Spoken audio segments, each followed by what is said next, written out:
Hey, Ryan Reynolds here. Wishing you a very happy half-off holiday because right now Mint Mobile is offering you the gift of 50% off unlimited. To be clear, that's half price, not half the service. And Mint is still premium unlimited wireless for a great price. So that means a half day, yeah? Give it a try at mintmobile.com/switch. Upfront payment of $45 for 3-month plan, equivalent to $15 per month required. New customer offer for first 3 months only. Speed slow after 35 gigabytes if network's busy. Taxes and fees extra. See mintmobile.com. If you're a maintenance supervisor at a manufacturing facility and your machinery isn't working right, Grainger knows you need to understand what's wrong as soon as possible. So when a conveyor motor falters, Grainger offers diagnostic tools like calibration kits and multimeters to help you identify and fix the problem. With Grainger, you can be confident you have everything you need to keep your facility running smoothly. Call 1-800-GRAINGER, click Grainger.com, or just stop by. Grainger, for the ones who get it done. Welcome to the show. Let me get my energy back. Welcome to the show. Can we have the sound? Is the sound on? Are we good? We good now? Are we good? Appreciate you, family. Appreciate you. Let me get my energy back up. You know what I'm saying? Let me get my energy back up. Let's get it. All right, listen, we got the Bucks. The Bucks are coming up, and this is an absolute grand opportunity for these Bills to reset and recommit. Yes, I said it, recommit. What do you mean, Rico? Recommit to what? They've been trying. Well, sometimes that's why these guys come with the cliche 1 game at a time, right? 1-0, right? It's resetting and recommitting, but this is a bigger recommitment, right? We need to recommit to putting points on the board sooner because we cannot trust this defense. I don't care what the numbers tell me. My eyes tell me this defense cannot be trusted. They're too inconsistent. I trust more of the offense to get their ish together because historically they've been great with Josh Allen. So I don't see this lasting long. So that's why I'm excited for these guys to reset and recommit. So how do we reset and recommit? We recommit by scoring points and allowing the defense not to feel the pressures of having to make that crucial stop. Now we can pin our ears back or stay in a certain set. And that way we can force Baker Mayfield into some silliness. And then we could turn this into a starting point of recommitting ourselves to excellence. Because let's keep it real, man. We have not been playing Buffalo Bills football. I feel like we are all out of sorts. We are absolutely all out of sorts. And it's crazy because even analysts are looking at this kind of like, yo, what is up? I don't get it. Is it Josh Allen's issue? Is it his fault? Is he whack now? Has he regressed? Because that's the word I keep seeing, right? I'm trying to reset and recommit. And the word regress did not come into my vocabulary. I don't feel that he's regressed. I think it's just a matter of him settling down and understanding that once you've become an MVP, it's not easy to do it again. And I feel like Josh is trying to be perfect. He's trying to be, turnover free, et cetera, et cetera, et cetera. But when he's been trying to do those things, it's just gotten worse. And he's been actually doing it to do by trying too hard, in my opinion. So this is where not only does the offense have to recommit, but like everybody has to put a commitment in this. And that is a recommitment to your route running, a recommitment into putting the energy into this thing. Fellas, we got to get it together. Like, I feel like I'm the one giving the pep talk that the pep talk should be done by said players on the team. You know what I mean? But that's just me. That's the way I look at it. But that's where I'm getting into. Now I'll get into the breakdown of what is to be expected by these Tampa Bay Bucks, as well as the Buffalo Bills and what we should expect. Now, we had an opportunity. I can't say we. The Bills had an opportunity to sit back and watch two AFC East teams go at it. Two AFC East teams go at it. One of them being one of the hottest teams in the NFL, the New England Patriots. I'll get into them in just a little bit. But the Jets had an opportunity to, shock the Patriots, right? And really flip this whole AFC East and AFC upside down by giving the Patriots a loss. But man, Justin Fields he is frustrating, bro. Justin Fields is frustrating. If you're a Jets content creator, you're a Jets fan, bro, as athletic as this guy is, and as as committed to this team that I believe he truly believes he is, it's just not it. He's not it.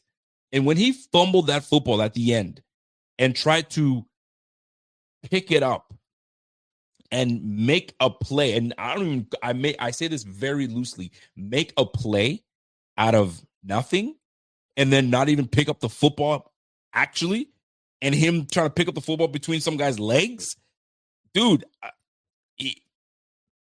Justin Fields is not it. Is not it. And the worst part is, if you don't go Justin Fields, you got to go Tyrod Taylor.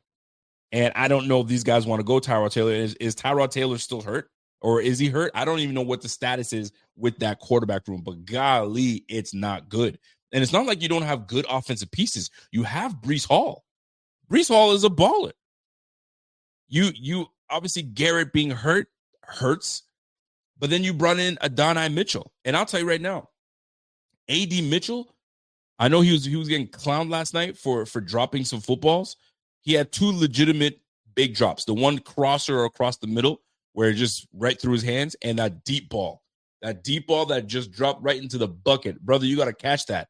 But what I did see was a guy that can run freaking routes, a guy that was getting separation, a guy that was beating guys off the break and out into his run. Man, well, I'm watching this. I was like, we couldn't have made an offer for A.D. Mitchell. The Bills couldn't have. Like, dude was showing you everything that we need these Bills receivers to do. Obviously, him not catching the football in the moments that we needed, that Jets needed them to catch the football. Obviously, that's something that can be addressed. That was probably a bad game, nerves, call it what you want. But collegiately, I didn't really see any of that type of stuff happen to him. And obviously, with the Colts, who knows what the hell happened with that? Like, he just fell out of favor, and then, Alec Pierce came through, and Pittman is doing well, and Downs, like, they got guys. They got guys, and he just never could find his way.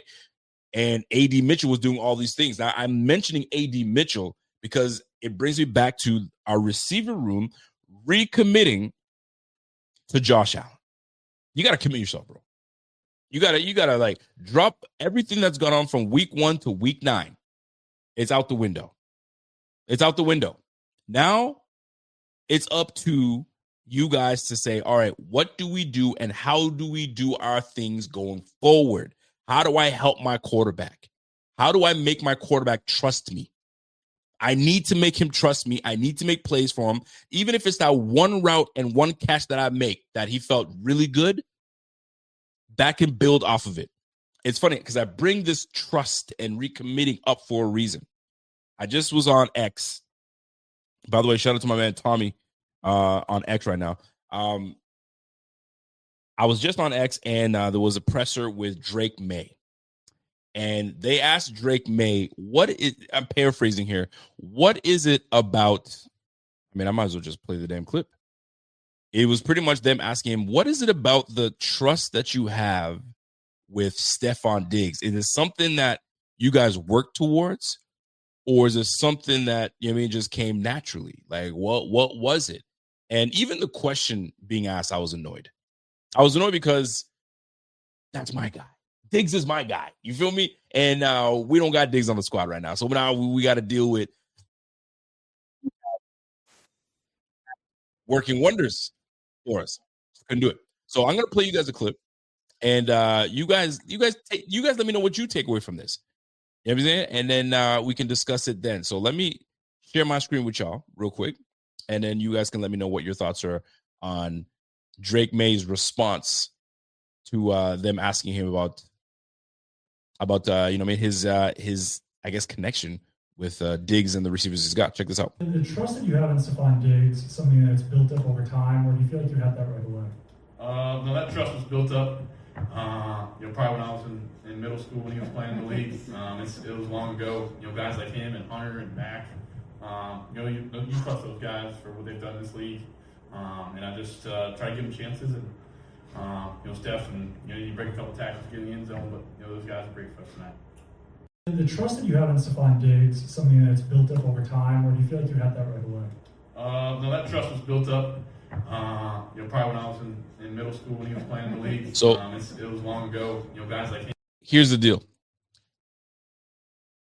Middle school, and I know he's joking clearly, but the fact of the matter is this: he goes, bro, these guys know what they're doing. Yo, this is exactly my response was, must be nice. It must be nice. It wasn't about him, you know what I mean, getting to work and doing all this stuff. It was, bro, these guys are professionals. They know what they're supposed to do. So I trust that they know what they're supposed to do, and I'll do my job while they do theirs. That is a nice feeling to have. Just going out there and just being able to play quarterback and not worry about, do they know what they're doing? Do they know what route they're supposed to run? Oh, I don't know if I can throw that to them because the last time he did it, he ran a lazy route. The last time he did it, he cut it short. The last time I did it, he ran the wrong route. Golly, I don't know if I can trust these guys. Did he fully run that route? By that time that I make my decision, I'm either being hit or I'm having to get out of the pocket. Drake May, on the other hand, he's got Stephon Diggs knowing exactly what he needs to do, when he needs to do it. He's got Mac Hollins, been in the game a long time, been a journeyman, knows his role, doing exactly what needs to be done, and doing it at a high level. I can trust these guys to do what they do. And I think this is the problem. The receivers that Josh Allen has have let him down multiple times along the season that Josh has lost trust in them, which now makes him not trust his own abilities to do what he's supposed to do. And it's tough because you want him to succeed. You want him to do well. But fam, I got to trust my guys. So my receivers, this message for y'all, do your job. Do your job. Do it well. Get to your spots and allow Josh to trust you. Because right now he ain't trusting y'all. And right now he's not playing at his best. So him not playing at his best, on top of him not being able to trust you, on top of that having an OC that's just capping him, it's a trifecta. So at least one of them can be better. If one of them is better, meaning the receiver room gets better, then hopefully Brady can start seeing, okay, this guy seems to be doing what he needs to be doing. Away we go. But we can't get there unless we're healthy. Everyone's got to be healthy. Everyone's got to be on board. So that being said, there's only one guy I trust to give me the health report on what we're about to get into in these games, and that's the thigh doc. So until we're ready to go, let me get my intro on, and we're going to see our guy thigh doc in just a moment. Let's go.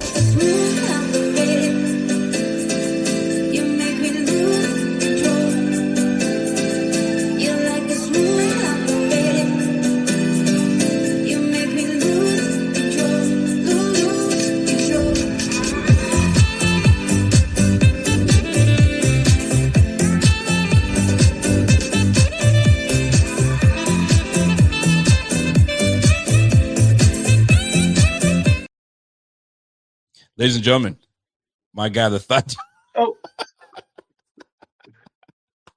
My guy, the thigh dog, giving us thighs for days. What's going on, fam? Were you good? Hey, good. How about you? Listen, I like that. You giving the thighs for the ladies. I know we have some ladies in here. Miss Laura. Oh, no. Miss Laura, I'm trying, you know what I mean? I ain't trying to put you on the spot, but you like what you see out there or what? Or is that too much thigh for you, girl? I tease. What's going on, thigh dog? Talk to me. What's happening, bro? I'm doing good. It's been a long week. It has been a long week. Getting nervous about this team. Ooh, are you? Yeah, I'm a little shook up. By the way, my girl Laura says, yo, that was a little too rated R for me. I didn't know I was on. You're on, baby. You're on. You're always on. All right, so let's get right to it because I know that you got I'm limited with your time, so I don't want to waste any time going through it. So we got to go through this what we call the injury report, and it's a long list. It's a long list, but the list is long because we've got to make sure that everybody's on that list, and we need to know what their status is. And let me just pull up the screen here so we can see this large ass list that we got here's what we're looking at. So let's start with the guys that have full practices, and it's really good to see. Okay. Christian Bedford groin, right? He was off last week. He's back this week. The groin is it's a weird, it's an awful injury to have. But if he was limited only, maybe it was just a little bit of tightness. Is he good to go? Will we see full Bedford, or is he still going to be nursing a little bit? I mean, he's back. He didn't get hurt too long ago. He tweaked it in practice last week. Right. I would keep your ears perked on, how he's doing. Something that can get easily aggravated, as we'll talk about with Teron Johnson later. He had the injury in camp. Remember his lower leg injury that ended up being a groin at the end of camp there. So something that's been lingering throughout the year, that you can make a case that potentially he's not playing up to his full standard because he's been nursing this since camp has never got fully healthy. Because, if you look at some of his analytics, he's not what he was last year. And you could say, hey, he got the bag and stopped mastering his craft, but I doubt that happened. He might have been nursing this groin all year, as far as we know. So it knocked him out last week. He'll be back this week, but my eyes are going to be glued on him because that's one that can knock him out.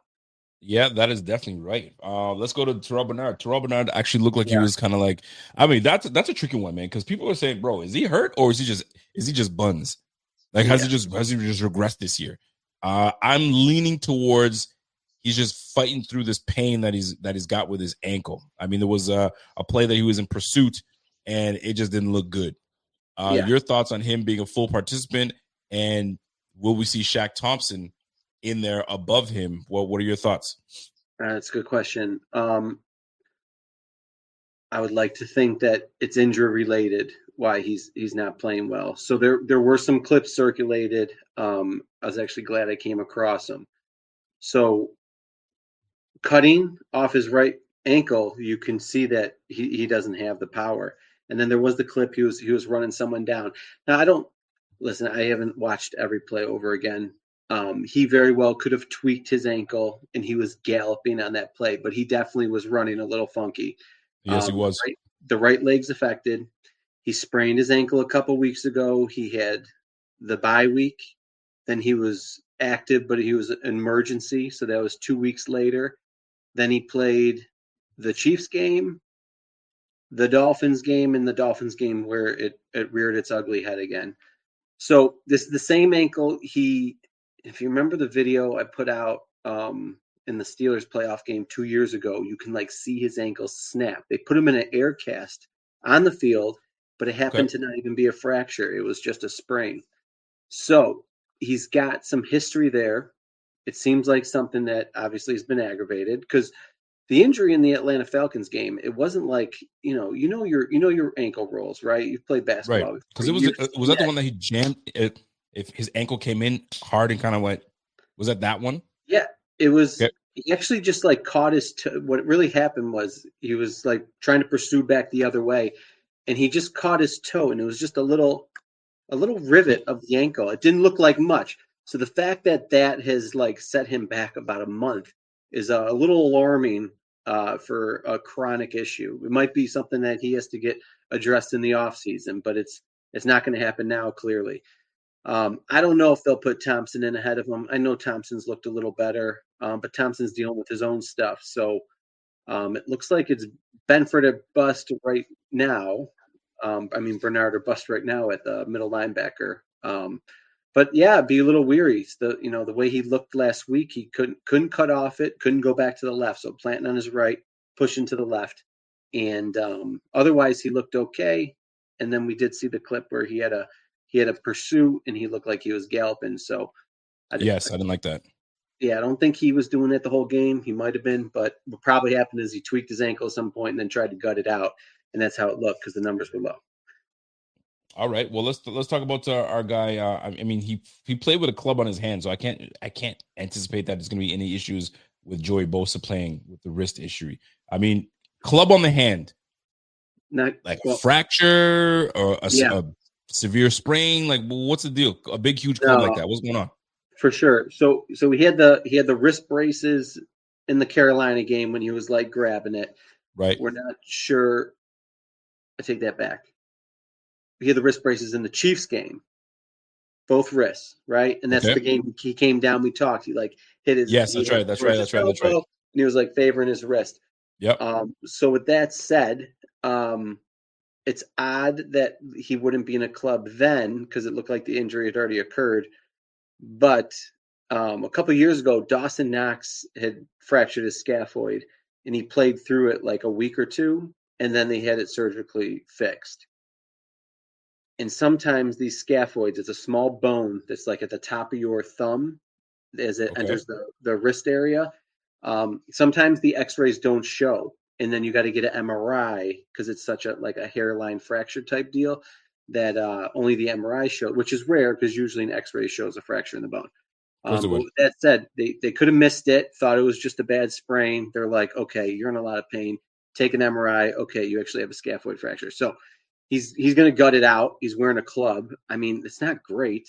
I mean, these guys have to grab, twist, turn. It puts him at a disadvantage. I get he's a great player, but at some point with a game of inches, that can actually come up pretty huge. You know, missing a tackle because he doesn't have fingertips to grasp, or the pass rush just didn't get there because he couldn't turn the guy because he's using the club.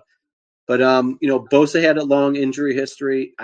I said it in the preseason. I'm like, it's not a matter if, it's when. I'm glad he can play through it. I'm sure with one hand, he's better than maybe besides Groot and Epinesa, probably the rest of the guys. So he's going to do it. It's not great. Look for him to wear the club for about a month. Maybe they can get off by then, but definitely going to be a couple weeks with it. Yay. Okay. Yeah. Well, let's go down this laundry list, or like some might say, the CVS receipt of freaking injuries. AJ Epinesa, concussion, back full. We aren't going to worry about him. He's going to be ready to go. Taron Johnson. Golly, man. Yeah. Taron Johnson, groin, limited, had a full practice on Thursday, and then back to limited on Friday, and now he's questionable for the game. What the heck? Bro, make sense of this for me, please, and thank you. If there's any red flag of this year, it's how many practice injuries there's been. What the hell, man? Going DeMar Hamlin, Ed Oliver, like these are big ones. You know what I mean? Right. The list goes on. I'm pulling a blank right now, but I know there's been a couple. Right? Benford last week in practice. Like, what is going on is right. It's bad enough how many guys have been going down in the games, but to lose like your star players in practice, like what the hell are you doing? I don't know. It's concerning. Now, real quick, the strength and conditioning coach, like I know he gets a lot of praise from former players, but this isn't like they brought in a new regime. He was the assistant strength and conditioning coach from the last several years. So don't expect him to come in with all these new ideas, and we shouldn't have expected anything much different. Probably more what happened is Schiano and McDermott just butted heads. He's like, get out of here. I'm going to just, get your assistant up here. He's probably doing the same program. I know they brought the guy Luther in who's been in the game for a long time, but some of these guys, if they're very old, they might be back to their archaic ways of, lift heavy weights, pump it up and stuff like that. But getting back to Teron is trying to fight back from a groin injury. He missed last week.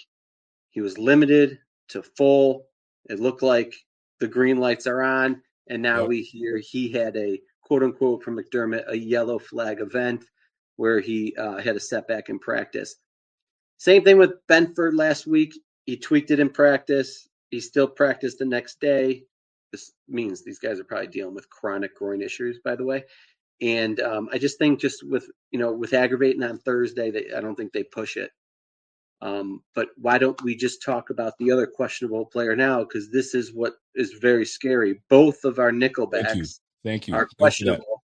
Mm-hmm. So Cam Lewis, now he's had a calf early in the preseason as well, or was it early in the year?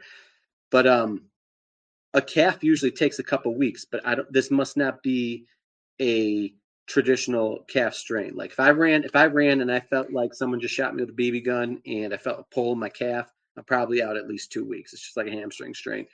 The fact that he had the calf early in the year and he came back with like less than a week and now he's got it again, I don't know. Is it like a chronic like he tweaked it again, but it's not bad where he can still practice? All I know is that they probably were going to shelf him, but now with Tehran re-injuring his groin, I'm thinking they're going to try to throw Cam Lewis in there now, which isn't great. And McDermott did say that they're going to be careful with it. So we very well can see both guys out this weekend, which is a little scary because it's a pass-happy offense. And the next man up is Ingram, who I love that he's from UB. Let's be honest, he's not that good. So it could be a very weak link on the defense that's already reeling from let's be real. Yo, listen. Completed D-line, linebackers playing below subpar, and it's just let me take this stupid list down because I'm getting frustrated with all these damn injuries, man. You got two of your nickel corners that are banged up. Taryn hasn't been playing his best. Now, call it what you want, whether it's the injuries that hasn't been having him at his best or just hasn't been at his best. And then you got Cam Lewis that showed really good promise last week, and now he's banged up. Jamarcus Ingram's blows. This guy, no disrespect. I should take that back. He doesn't blow. He ain't good. You know what I'm saying? And I worry when he's on the field. So, like, having him in there, man, like, this is problematic for us, man. Like, and this is a defense that we already don't trust. And we have an offense that's already struggling. Something needs to give. My gosh, man. And all these injuries, killer. Lucky for us, you got Mike Evans. Obviously, he's probably most likely done for the season. I don't know if he does come back. Godwin is not coming back. What's that? What were we gonna say? He could come back at the end of the year. Could he? I know it was like depending on how they do. Obviously, Godwin was due to return, but they say he's out for this week. And Bucky Irving, they say he's out for this week. So it's going to be Rashad White that's going to be running the football. That runs the ball strong. He's a strong guy, and he catches the ball out of the backfield. So that should be fun for us to freaking have to deal with. But tearing out. What it's worth, Roddy White I think he hasn't gone over 50 yards in like 3 straight weeks. Rashad White, yeah. He's not a big, bulky guy, but like a big-time runner. However, he will catch the football out of the backfield and give us big-time problems. Go on. He just hasn't been sharp lately. I got him in 2 out of 3 fantasy football teams. Me too. Been disappointed lately. Also, they're missing also Jalen McMillan. You know, he was a rookie last year, I know, so there was some interest for the Bills to draft him, but he's also out. So they're really down their top 3. I mean, Ibuka probably trumps them because they picked him in the first round. Yep. And then they got a speedster, Tez Johnson. So I'm sure they're going to try to put Hairston on him. If they play Hairston, now that Benford's in, I don't know. It's a mess. It's a mess, man. So I'm hoping that we get great news with the likes of Josh Palmer returning. So I like the fact that Josh Palmer returns. I feel like I'm going to stick to this because I was saying it at the beginning of the year. I think him and Josh could really do some big things. We didn't see a whole lot. Granted, I think they were trying to force the ball and force the pill to Keon Coleman. And I think they've made their mind up on Keon, which is unfortunate. I hope they don't give up on that, brother. But I think Palmer returning at full capacity and full practice should give us a slight boost, hopefully, because I got that brother in fantasy. I need him to do something for me. But Palmer returning should be good. And you know his injury pretty well. So he's been out, 6 weeks now? Okay. He should be good to go by now. He got hurt in the Falcons game. So 2 weeks is the Panthers, 3 weeks is KC, 4 weeks was last week. He's on 5 weeks recovery. 5 weeks, there you go. So a little too much. High ankle sprain, 4 to 6 weeks. He's right in the middle. He's at 5 weeks. He also had an MCL. MCLs, if they're minor, you're looking at like 1 to 3 weeks. So the ankle always trumped it on the recovery timeline. So he should be good. I mean, you've seen guys struggle for a couple weeks, even once they're back after a high ankle. So I don't know. Hoping that they gave him the full 5 weeks. He comes out full force. Probably it's not going to be that easy. Yeah. Buddy. All right. Let's keep it rolling. They're going to have to feed him the ball because there's. They got no choice. They got to. All right. So we got A.J. Epinesa. We know Taron Johnson. We know Dalton Kincaid. We know is going to be out for at least another 2-3 weeks potentially. Cam Lewis, obviously, he's got that calf, so we don't know what's going to take place. Is he ready to go? Is this a tolerance issue? Is he going to hinder us? You got to make a big decision with that.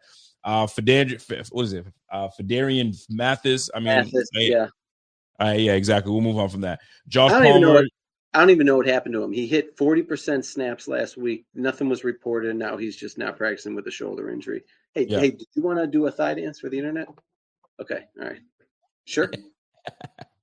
One time? Now, we do, however, get TJ Sanders back. But even then, I think it was reported by, I think it was Sal, or was it somebody? I saw a report that he's questionable. Okay, so this is what happened. Talk to me. So you have to be questionable on there as long as you're still on the IR list. But it seemed like all systems go. He was full all week. McDermott's like, oh, we're getting him back. And then in his Friday talk to the media, or is on the radio, WGR, he said he's got a lot to catch up to. So what he sounded like in the morning was he's not coming back this week.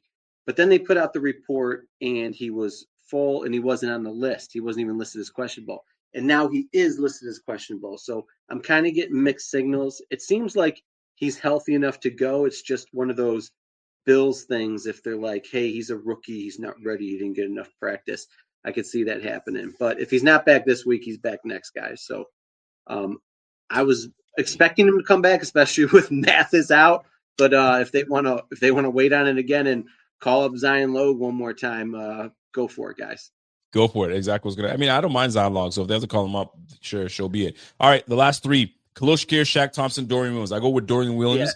Yeah. He had a groin injury. He looks like he's ready to go full. I'm excited to see that brother get back on the field. Yeah. We'll see how that plays out. Shaq Thompson, limited, full, questionable. I mean, I guess they have to say questionable, but chances are we should be able to see him. Should we not?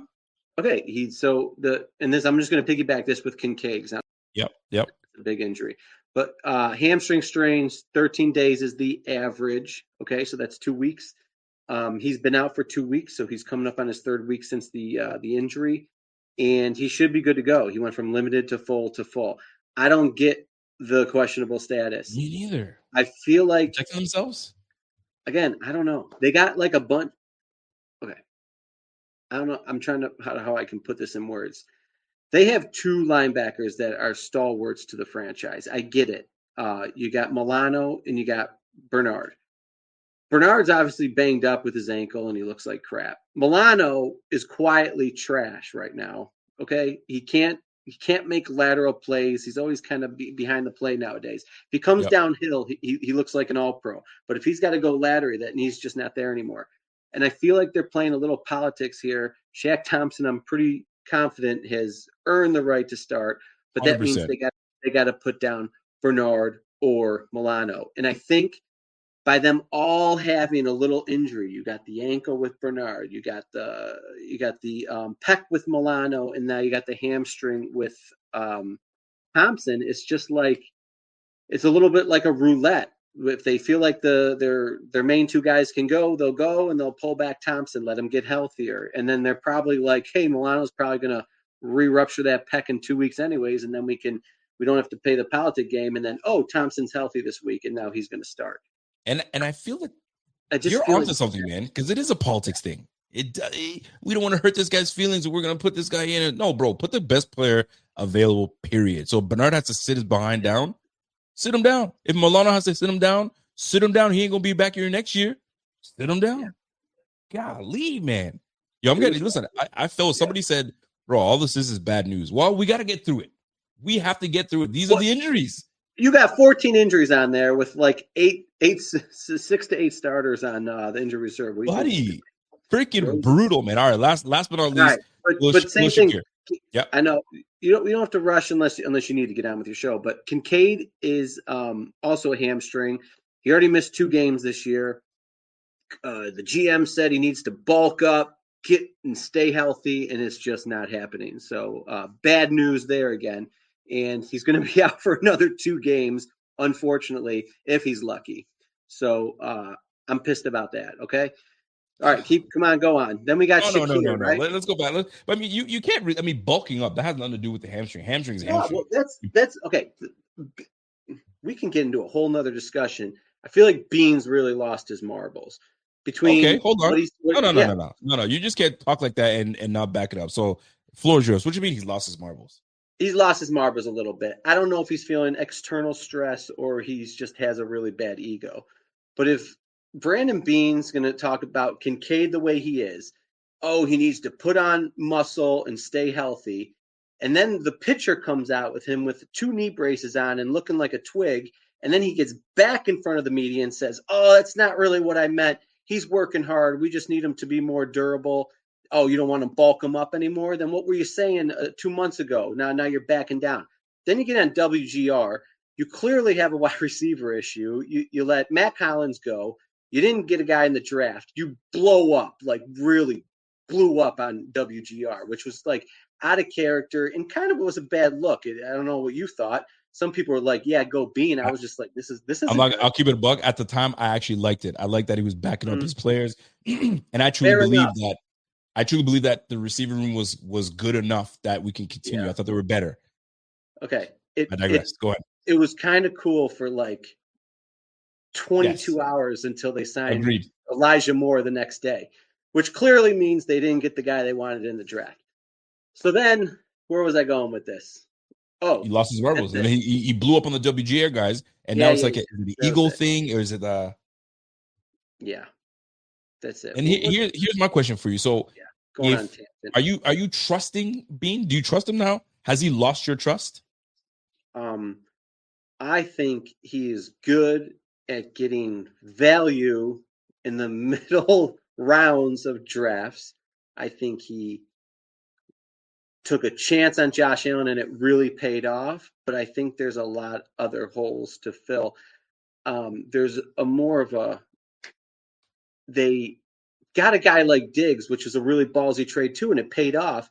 But now it seems like they really talk about this culture and they're afraid to bring in badasses to an extent. I know you want the right guy, but you can't have all these guys that are so cushy. You kind of need some edge. And a guy like Diggs was awesome.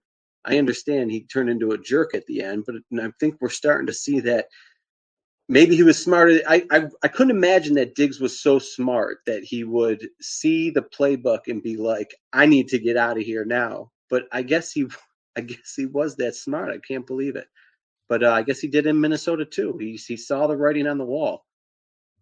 And I wish we had that fire because, and then the whole Dolphins game, I know it was like such a dud, and it's just, the TV goes to Allen and he looks sad like a puppy, but he's always on the end of the bench. Why aren't people with him and talking to him? It's almost like he's kind of like segregated, and I just don't like that. I just want him with the rest of the offense, sitting there like slapping and talking to the guys. I just haven't seen that. So I'm pretty sure we used to see it, and this just seems different now. And, you can come on top of it, say he's gone Hollywood. I'm really hoping he has, and he seems like such a solid dude. I can't imagine if he did, but something's just different, and I can't put my finger on it, but I'm trying to express to you exactly how I'm feeling about it. And it's a little uncomfortable because I feel bad on the inside about it. What are you, soft? If you got something to say, you say it. I'm trying to say it. That's exactly what I'm saying. I'm trying to be nice, and I'm trying to be this, bro. Nice. Listen, let me tell you something. I need him to get on that bench with his teammates, show some fire, take the little sad puppy face off his face. And if you want to throw the iPad, don't throw it. You know what I mean? You saw that clip. Like, what the hell? Come on. Listen, let me tell you something. Everything that you're saying right now, I was just saying on Tuesday. Okay. Everything you're saying is, bro, why are you on the bench by yourself? Like, I get it. You want to look at the tablet by yourself. It's cool. Once you figured out that tablet, what you missed, because everyone knows what's happening, you're replaying what you may have missed. Yeah. Back in the day, it used to be like they'd give you a printout piece of paper. You'd be like, oh man, that piece, and you throw now it's a tablet. You can replay and be like, I missed that throw. So when you've missed that throw or you missed the read, whatever the case is, get your behind over to the guy you missed the throw with or the miscommunication and start working it out. Now, does he do that? Maybe. But for the most part, anytime that we pan to Josh Allen, he's a superstar, he's mostly on the bench next to Ronald Curry, going through the tablets and sitting there and waiting for him to go back out there. Go and talk to the old lineman. Go and sit with the damn receivers and say, oh, yo, we missed this part. If we get back on it, we can do it. Bro, I'm with you. I'm sick of this puppy dog nonsense. Everybody's like, yo, chill out on man. The guy can't sit down and just relax. Why are you on his behind? Let him chill. He's exhausted. He's putting the team on his back. That's why we paid you, my G, to put the team on your back. You're money bags, Mr. Moneybags. So you got to do the extraordinary things that these other guys can't do. You've got to bring the best out of these guys. So sitting on the bench and doing that stuff, that shows to me, I need you to mature a little bit and be a better leader for these guys. But I lead by example. That might not be enough. I need a little bit more now. I need a little bit more. So I'm with what you're saying, but I want you to say with your chest, baby. You got to say with your chest, baby. I'm trying to find the right word to say it. No, just say that shit. All right. Well, but I love it. But I'm with you in regards to like Brandon Beane.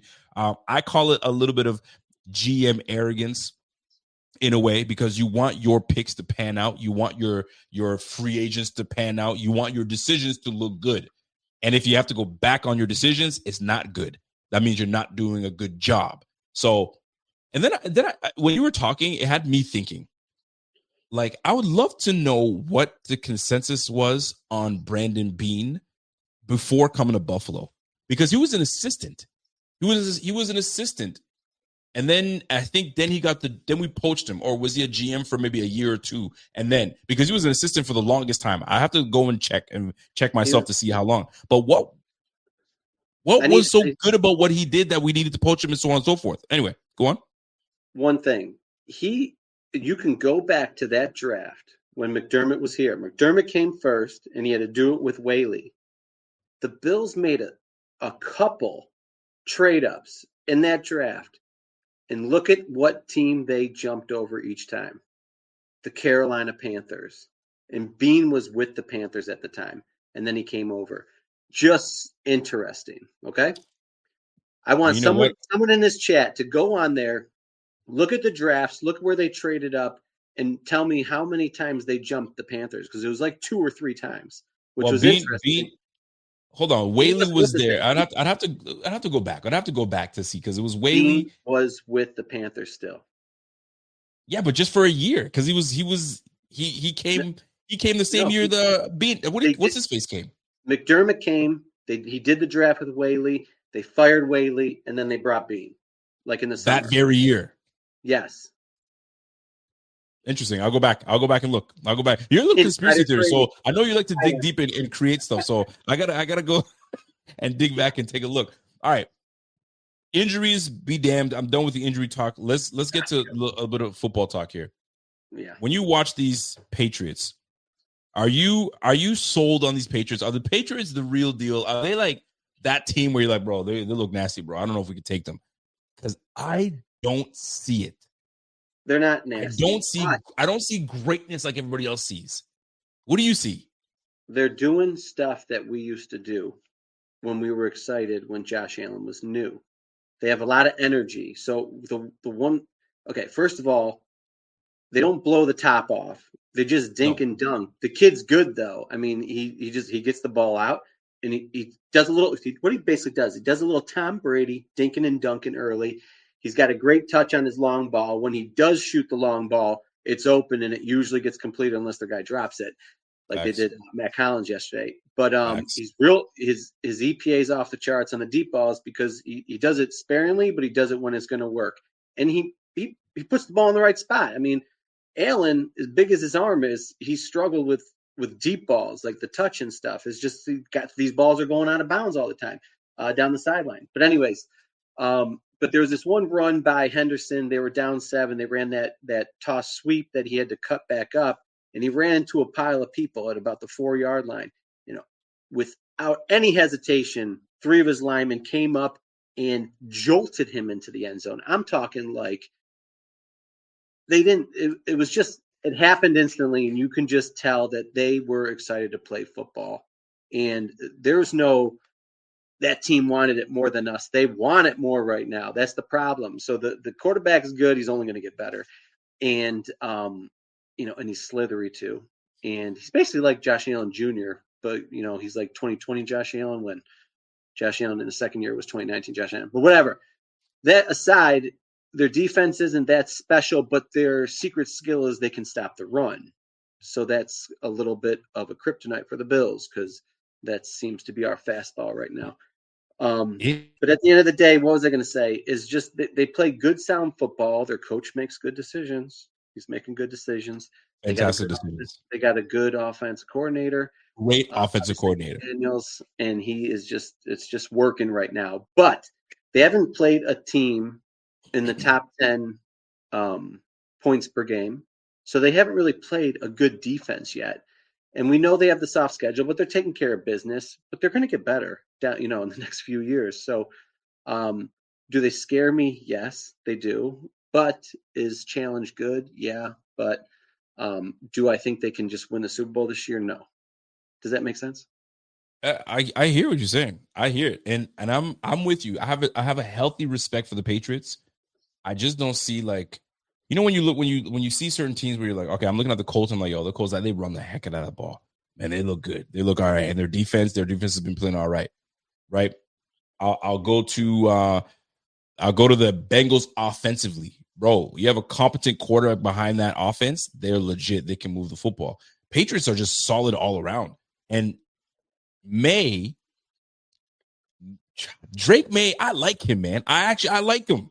He's playing good football right now. And he's playing like fun. This is what I guess I'm trying to get to. He's playing not carefree, but like he's just having a good time. And he's finding guys are getting open. He's having a good time. Bro, like when I'm comparing the two, you got one of them having a good time and playing good ball. And then you got Josh Allen in the offense. Just, it's hard for them. Bro, everything they do is difficult. And if they squeeze a win out, whew, all right, we look good today. All right, let's try to build on that.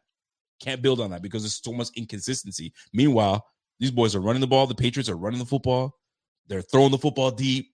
They're taking whatever they give. You got Mac Hollins running great routes and getting open for these boys. Man, what it used to be for the Bills has become much more difficult.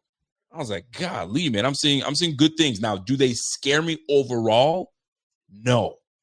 They don't. They do good things, but they don't scare me overall. I don't like when we play them again, which I can't wait. I think we'll give them a better run for their money. I think we'll be a lot better. This upcoming game against the Bucs, though, because I don't want to say too much on the Patriots. I want your thoughts on the Bucs. Baker Mayfield. This is nice. Tez Johnson. All them boys. Is this a game where you feel good for the Bills right now, as of right now? On paper, yeah. Okay. So here's the deal. Third time Baker and Josh Allen are matching up. That's a little legendary. It's a rubber match for them. Each has 1-1. And how do I feel about the game? I feel like they're pretty good at stopping the run, but I think we can get the best of them. You just got to keep what's his name at bay. Who's the big D tackle? I mean, the dude's a beast. Vita Vea. Yeah, he's dealing with a little bit of a back injury, so I think that's good for us. And then their offense is not as complete as it could be. They struggle running the ball, and they're down their top, technically, their top two wideouts. So I'm happy the game's in Buffalo. It's going to be a windy game, as I understood. So if there's one man who can cut that wind, we know who it is. But Baker's no slouch with his arm talent too. Well, hold on. If there's one man who can cut that wind, has it been cutting anything lately? No, but them 5-yard dump off ain't cutting nothing, right? We need something from that man. Yeah, we'll see. I don't know, but I would assume that game's going to be a wake up call for them, and they got to come home and they're going to show up. Just like they did with the Chiefs game. So I would put my money on the Bills, but there is a little fear in my chest about it, how they're going to come out. I mean, it's really just like, are they going to, you don't know what you're going to get anymore. Are you going to get a freaking Dolphins bummer, or are you going to come out and be world beaters like the Chiefs?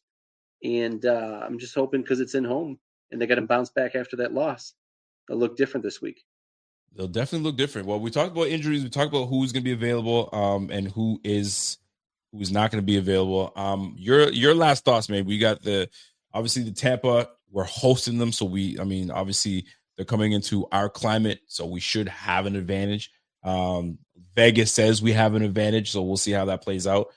Your final score prediction, because we won't see you for the pregame, so you might as well get our score prediction on now. What are your thoughts? How do you see this game unfolding for the Bills? Thinking. Now they're 6-3. Falling to 6-4 is not good. So this is almost to me, this is a must win. But the Bucs, I think they're on a 2-game losing streak. They can't go down 3. So this is a must win for them too. Yeah. So talk to me now. What are your thoughts? I got a number. I've been sizing up that Kevin Massar, the other kid online. He's like, he does some content stuff. Okay. And I think much like his weight, it's probably going to be 20 to 37. So like 237. 237. Okay. 2037. 2037 Buffalo. I see what you're doing there. Okay. So I'm not going to predict my score now. Wait till pregame. I'll do my thing. Anyway, talk to us. What do you have tomorrow morning for us? Well, if I ever get to the end of it, because it's been quite the laundry list, we'll put the report out on thighdoctor.com in the morning. Thighdoctor.com in the morning, and you'll be giving us a tighter, your view on some of these injuries, and hopefully we see some of the players that are questionable. Here's this: will we see Shaq Thompson playing? Your guess? Yes. Taron Johnson? No. Cam Lewis? No. Damn, both nickels out, huh? Sheesh. All right. All right. I mean, listen, it is what it is. If that's what listen, you're predicting it. Maybe both these players play, and then you're like, okay, shoot, they're ready to go, but they might be on a limited basis. We shall soon see how that all plays out. All right, brother. Well, listen, you got something else for me? No, just I'm just glad that James Cook wasn't on the injury report this week, even though we were worried he was going to miss last week. But I don't know, 13 carries, 53 yards, might not have been able to cut on a dime like the week before. Just keep an eye on his ankle. Buffalo Fanatics, what's going on? This is Pierre the Kingpin, and I wanted to talk to you today about Cigars International, which is the ultimate destination for premium homemade cigars. Known as the industry leader, Cigars International offers the largest selection, unbeatable prices, and a customer service experience that's second to none. Whether you're new to cigars or a seasoned vet, Cigars International makes enjoying cigars easy, approachable, and fun. Cigars International is the go-to retailer for all things cigars, with the biggest selection of premium homemade cigars available anywhere. Cigars International offers unbeatable deals and discounts, making it easy to stock up on your favorite or try something new without breaking the bank.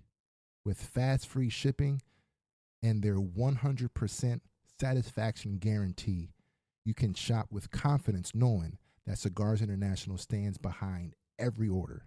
They have good relationship with vendors that helps provide great low prices. Whether you're new to cigars or a seasoned pro, Cigars International makes it easy to find the right cigar with helpful guides, staff reviews, and expert advice. It's not just about cigars. Cigars International also offers a wide range of accessories and more to elevate your smoking experience. Check out the great deals every day at cigarsinternational.com. That's cigars, CIGARS, international.com. Use code FANATICS at checkout for 20% off your order of $50 or more, plus free shipping. Or visit www.cigarsinternational.com/fanatics, and the discount will automatically apply. Again, use code FANATICS at checkout for 20% off your order of $50 or more, plus free shipping. Or visit www.cigarsinternational.com/fanatics, and the discount will automatically apply. Hey, Ryan Reynolds here. Wishing you a very happy half-off holiday because right now Mint Mobile is offering you the gift of 50% off unlimited. To be clear, that's half price, not half the service. And Mint is still premium unlimited wireless for a great price. So that means a half day. Yeah? Give it a try at mintmobile.com/switch. Upfront payment of $45 for 3-month plan, equivalent to $15 per month required. New customer offer for first 3 months only. Speed slow after 35 gigabytes if network's busy. Taxes and fees extra. See mintmobile.com. If you're a maintenance supervisor at a manufacturing facility and your machinery isn't working right, Grainger knows you need to understand what's wrong as soon as possible. So when a conveyor motor falters, Grainger offers diagnostic tools like calibration kits and multimeters to help you identify and fix the problem. With Grainger, you can be confident you have everything you need to keep your facility running smoothly. Call 1-800-GRAINGER, click Grainger.com, or just stop by. Grainger, for the ones who get it done. I know he's not in the report, though. We will definitely be keeping an eye on everybody because, I mean, the way these things are playing out right now, I don't like it. I don't like it one bit. Not a fan whatsoever. Anyway, that's my guy, the Thigh Doc. He's you can catch him, thighdoctor.com tomorrow morning. Get his injury report. I appreciate you coming on because Friday nights we don't normally do this, but our guy Z-Bot is he's a family man now. He's a papa. For those that are unaware, I mean, he's put on social media now, so I can talk about it. Z-Bot has had his baby. His baby was born just a couple nights ago, and congratulations to him. He's got a baby girl. And I don't want to share too much, but he'll be able to share his story once he's in there. But he's being a papa right now. He's going to be, you know what I'm saying, giving the bottle to the baby. He'll probably be changing diapers. He'll be probably trying to stay up and give his lady moral support. So who knows when we'll see Z-Bot back? He's such a good guy. You remember that in the chat he put the daddy breastfeeder, so it's like the little thing through the shirt hole. He's a good guy. That'll be amazing, man. So appreciate you, Thigh Doc, and we'll catch you guys. We'll catch you again next week when we do these injury reports, man. Yeah. Hopefully that list of freaking 79 will drop down to maybe 3 or 4. Hopefully it'll look good for us soon. It's way too much. It's way too much. All right, buddy. We'll catch you on the flip, man. Peace. That's my guy, the Thigh Doc. So I mean, listen, the real's like, congratulations on your historic child for birth. Yes, sir. So listen, let me give a shout out to my guy, Z-Botnaire. First of all, that's my guy. We've been knowing each other for a minute now, and I've had a chance to be around him and Caroline together. You couldn't have asked for 2 more beautiful people, and these 2 great people get to bring in a baby girl. That is amazing. So big shout out to Caroline. Big shout out to my guy Z-Bot. And for those that are parents now or waiting to be parents, listen, man, it is a responsibility. It's a responsibility, but a beautiful responsibility because that's your person. You now have someone that you must care for, protect. Provide for and guide, all of those things, all wrapped up in a bundle of joy for my guy. So I think they're going to do a fantastic job, and I look forward to seeing these young pups, these young kids, come up and do their thing while they raise their baby girl. So big shout out to my guy Z-Bot, and we will see him. Who knows when? To be honest with you, I have no idea when, because you want him to kind of take that time to be with his with his family. You know what I mean, so if he can sneak away and get on the mic a little bit, he might be going crazy. So we shall soon see. So big shout out to Z-Bot. If you guys have him on your socials, go ahead and hit him up, and send him some love, send him some congratulatory, praises, and all. Don't forget Caroline. Caroline was the big player in this, man. She's the one who did all the work. You know what I'm saying? He put in the work. She's doing all the work. You catch what I'm saying? Anyway, and we shall go from there. All right, let's get back into this this Bills and Buccaneers matchup. All right, give me a second here while I give you guys the goods, because I'm about to share I'm not going to share the screen because sharing the screen is just going to be a little too much for you guys. So I just read it out to you guys so you guys know what we're dealing with and what we're playing with. So hang tight while I get this thing cracking again. You guys have been so patient with me. So keep that rolling, and we'll keep it rolling. All right, let me see here. I'm going to assume they go by Tampa. Let's go with the Bills first. Let me go with the Bills first. So here's the deal. What are we dealing with these Bills? What have the Bills done as of late to gain our trust, right? Have they got better offensively? Have they got worse defensively? Where do they rank in the league? Well, I'm so glad you asked. Here we are. So the Bills offense, as of right now, they are ranked 6th in the league for points per game at 27.6.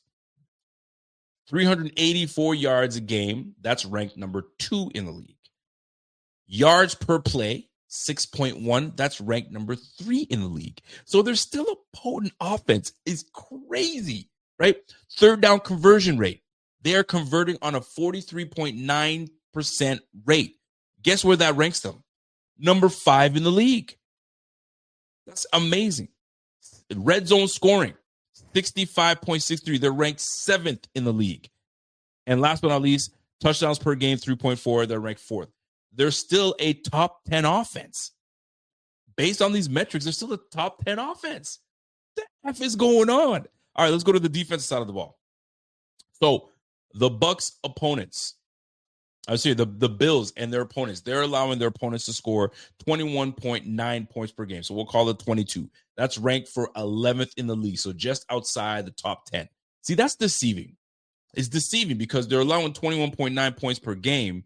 You think we'd be killing the game right now, and we're sitting at 6-4. And we're about to take on a brutal 4-game stretch. That's a whole nother ballgame that we're going to talk about in just a moment, right? So 21.9 points per game. The Bills are allowing 317 yards per game. That gives them, they're ranked 14th in the game. So that's middle of the pack, a little better than middle of the pack. All right. Offensive yards allowed per game, per play, 5.6, which is ranked 24th. So we can be better, but we're not. All right. So here's where we start to kind of dip in the rankings. Third down conversion. We are allowing teams to convert 37%. So we're a little better than half the league. We're ranked at 13th. Fourth down. We're ranked 19th, allowing teams to convert 63% of their rates on fourth down conversion. By the way, we convert 65% of our fourth down. We're 20th in league, and we are converting 50% of our fourth downs. All right. Last but not least, touchdowns per game, we're allowing 2.6, obviously allowing 21 points per game. So defensively, we're in the middle to the back half defensively. All right. So we'll get into the Tampa Bay Buccaneers in a little bit. So just remember where we are defensively. Offensively, we're solid, right? Now let's get a little bit more specific because running the football, we do well. We run the ball 49% of the time, which is ranked for number 2 in the league. Rush yards per game, that's right, is 5, rush yards per rush, 5 per rush. That's 5 in the league. We're number 5 in the league. Rushes per game, 30.9. We're number 1 in the game. 153 rush yards per game. We are number 1 in the game. Rush touchdowns per game, 1.8. We're number 2. So we have a top 5, if we're averaging everything out, a top 5, if not the best run game in the league. Let me show you how we're doing defensively stopping the run. My Lord. Are you guys with me? Here we go. Hang with me now. Defensively, the Buffalo Bills stopping the run. Opponents are rushing the football 47% of the time against us. So what that's telling me is we don't force them to pass the football. We're keeping them in the game, which keeps them running the football. So we are ranked 25th. We are 25th in the league. Teams are running at will on us. 47% of the time they're running the football. That's gross. All right, let me keep rolling. 5.5 yards a pop. We are allowing their running backs to run for 5.5 yards a pop, almost damn near 6 yards. That's ranked 31st in the league. We're almost dead last. Okay. Opponent rushes per game. 27 rushes per game. We're ranked 19th in the league. Opponent's rush yards per game, 147 yards a game. We are allowing 147 yards a game. That's ranked 30th in the league. You cannot go and be a contender if you're allowing teams to run for 150 yards on you. That's gross. Let me tell you something. The 3 biggest run performances this year was Devin Achane, Derrick Henry, Bijan Robinson. Those 3 guys, they ran the hardest against the Bills. How nasty is that? That's the most in the league. Those are the three biggest performances in the league against the Bills. And you know who else has got a huge performance? And if he was on another team, it would be 4 teams. That's James Cook. James Cook has one of the best performances in the game this year. And look, God forbid that he was on another team, it would have been 4 against us. The point I'm trying to make is we're allowing 5.5 yards a pop, and we're allowing 147 yards per game, ranked 30th. Oh, by the way, we're allowing 1.6 rushing touchdowns per game against us. That's ranked for 31st. So we are one of the worst rushing defenses in the game. Fantastic. How are we supposed to contend and go to the Super Bowl if we can't stop a run? Golly, man. When you read the numbers, bro, and you see it, it makes sense where you're looking at the numbers and you see what the product they put on the field. Yeah, that's going to do it to you. All right, let's keep it rolling because I'm just talking about the Bills right now. We're getting to the Buccaneers in just a little bit. Here we go. Passing offense. We've been talking about this passing offense for how long now? Let me break it down to y'all. Pass play percentage. We're passing the football 50.9% of the time. So we're balanced. Not good because that ranks us number 31 in the league. We're passing 50% of the time. That's ranked 31st. So we're not passing enough. Okay? That's number 1. Completion percentage, 69, almost 70%. That's number 4. If those dump offs are great, I can throw half my passes or screens. Of course, I'm going to have a high completion percentage. I'm not buying that completion percentage. I know I'm being harsh, but I am buying it. All right. Yards per pass, 8.2. I'll take that. That's number 4 in the league. That's ranked for number 4. Here's where things start getting a little dicey, right? Passes per game, 29.9. We're ranked number 26th. Passing yards per game, 230. We're ranked number 12. Interception thrown percentage, 1.6. We're ranked 13th. And QB sack percentage, 6.9%, 19 in the league. We're ranked 19th. Our sack percentage was the best last year. We're now bottom of the league, near the bottom of the league. All right. That's the Bills passing offense. Not great. I mean, we talked about it. I don't got to tell you much more. Passing defense. Look at this. Opponent pass percentage plays. They're passing on us 52% of the time. That is ranked number 8. Opponent completion percentage, 62. We're ranked number 5. So we're doing decent there in that regard. 6.9 yards per pass. We're ranked 11th. 27 passes per game. We're ranked number 3. We're allowing 170 yards per game passing. Ranked number 3. That's apropos because I don't have to pass the ball because I'm running the ball down your throat. So why do I need to pass? I don't have to have big, huge numbers. So to me, that's a shaky number at that point. All right. And we are ranked number 5 in the league at 9.29% sack percentage. So we're ranked number 5. So we're decent in getting after the quarterback. But a big number for me, man, is this skewed number, 170 yards passing. Like our DBs are killing it. We're not. I mean, no, we're not. We're not doing very well. So that's the Buffalo Bills for you guys. That is the Buffalo Bills. Just to give you guys a heads up, our turnover margin right now, we're +2 offensively. Defensively, we're -2. All right. We are, in terms of takeaways this year, guys, the Bills 1.2 takeaways per game. We're ranked number 2. We're number 12 in the league. Giveaways a game. We're ranked number 9. Whatever you want to call that. So not fantastic, not great. Have we improved in our penalties? No. Penalty yards per game, 8.5. Excuse me, penalty yards per game. Yeah, 8.5 penalties per game. Penalties per game. Excuse me, 6.8. We're ranked 16th. Penalty yards per game, 57. We're ranked 23. Penalty yard penalties. So we're averaging 8.5 yards a penalty, which is ranked 28th in the league. By the way, time of possession, excluding the overtime, 55, we are ranked number 2 in the league. All right. Before I get into the Buccaneers, I'm gonna just grab a couple of comments in the comment section to see if we're good. My man said Z-Bot would run for 200 yards. I know it's terrible. Henry, Bijan, A-Chain, all three of those running backs killed us, and that's what's got our average terrible. And it's weird because we allow too many big plays, and this is what's happening. By the way, big shout out to my guy Cody Benz and showing some love to my guy.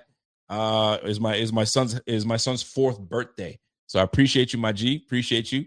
You know what time it is. My man said, yo, Rico appreciates all fans. Rico's chill. This is the best show on the web. I appreciate you, G. Was somebody talking to Ish? Let me know if somebody was talking to Ish so I can put them in their place. Let me know. Let me know what's happening. All right. Let me go to, before I get back to the chat and chat with you guys, because I'm on another screen, by the way, so I'm trying to go back and forth. All right. Let's go to the Tampa Bay Buccaneers. Where do they rank? What are they saying?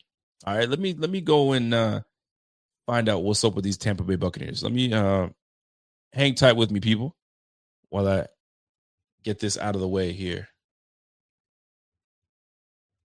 Tampa Bay. Let's see what these Tampa Bay Bucks are saying. Let me see what's up with these boys, if I can get this right.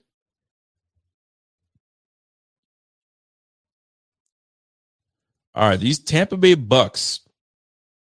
Where we at? Tampa. All right. Tampa Bay Bucks. Here we go. Let me get their rankings before I get it cracking here. All these ads keep popping up, and I'm like, yo, get out of here with that. Let me see. Tampa Bay. Let me get their rankings down pat.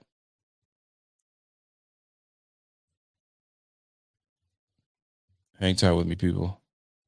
Stats, all stats. Oh, for crying out loud. Give me the damn thing.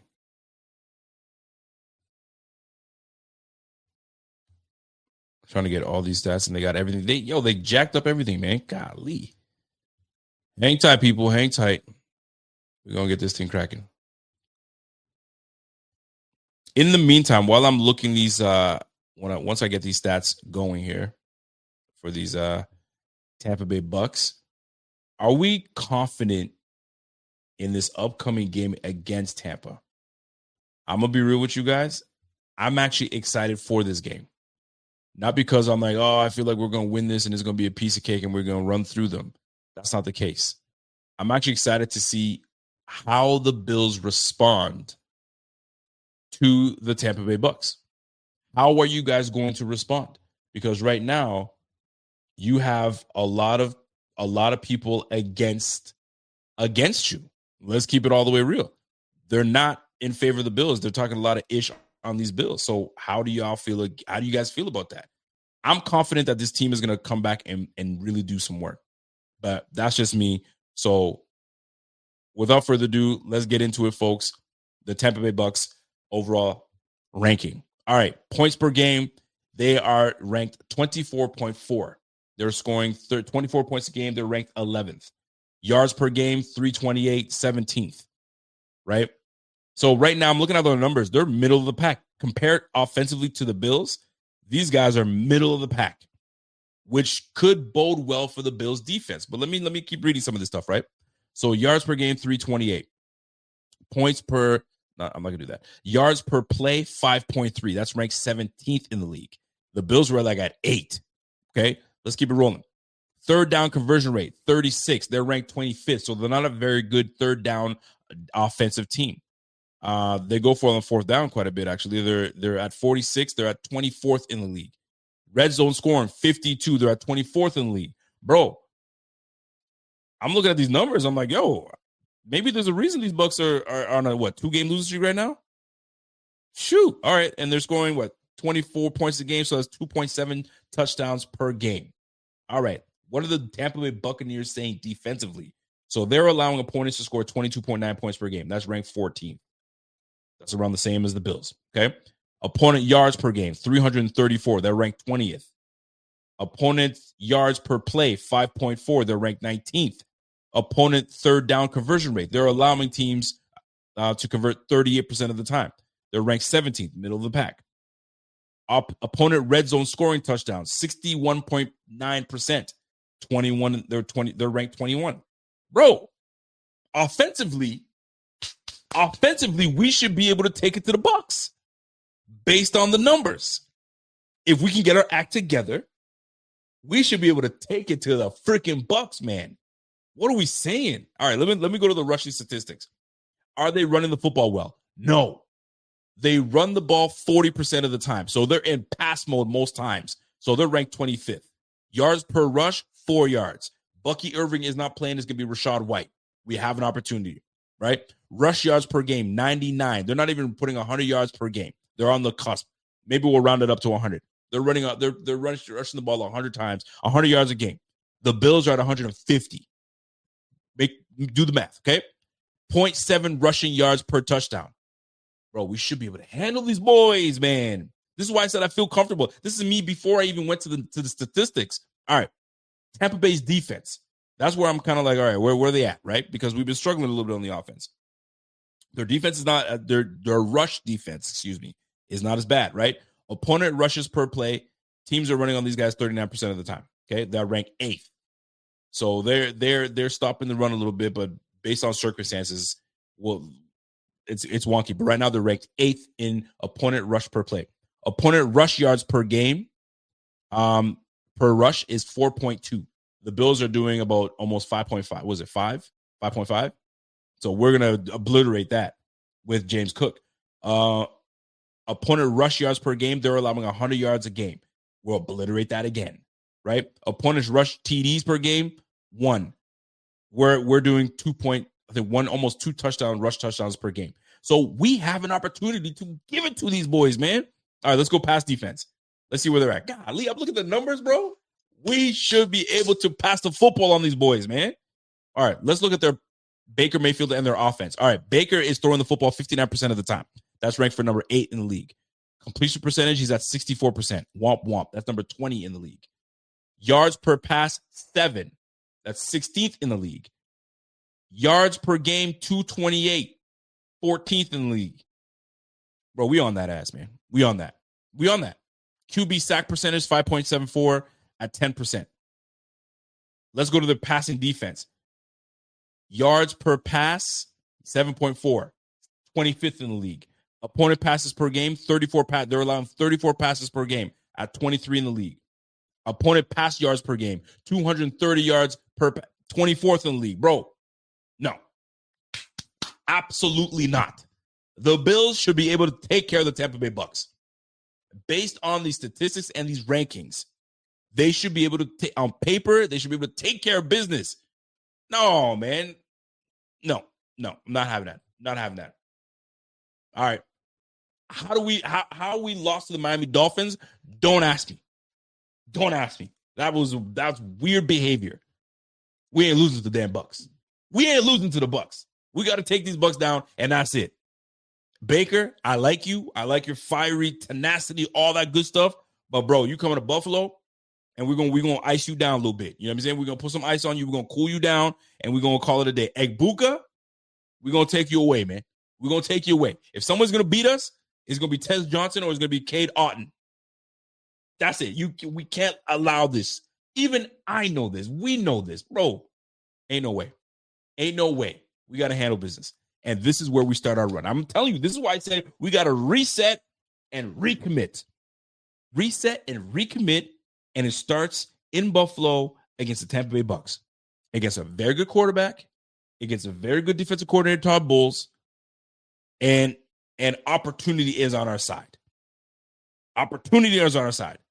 I don't give a rat's A of all this stuff that we did prior.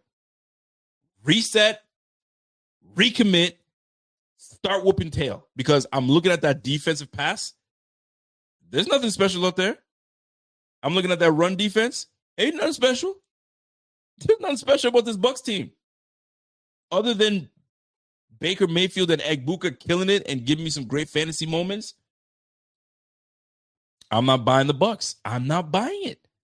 And I see what's happening. Ladies and gentlemen, the Bills should be able to handle business. I don't care what anybody tells you. The Bills should be able to handle business against the Tampa Bay Buccaneers. And if we don't, Lord help us. Lord help us. By the way, the line right now is the Bills are 5.5. 5.5 point favorites. 5.5 point favorites. They lost to the New England Patriots 28-23. Maybe I got to go back and watch that game.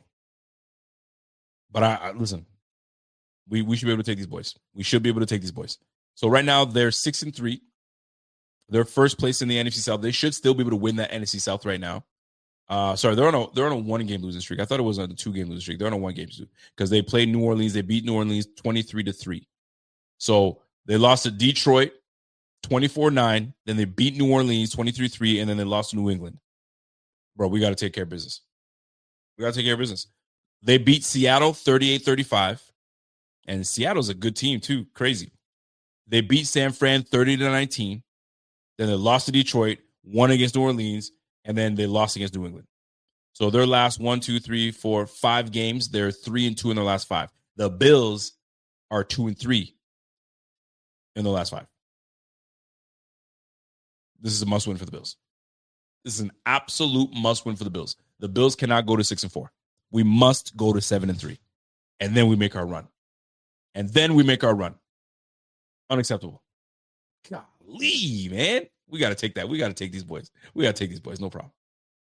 And right now, I mean, listen, it has been good for us the last 5, right? Losing to New England, losing to Atlanta, winning against Carolina, womp womp, right? Beating KC, great win. And then losing to Miami? It doesn't make any sense. It's not computing. It should not compute for anybody. That's why you see a lot of these guys confused. You have analysts like, yo, I don't know what to make of these Bills. I have no idea. Neither do we.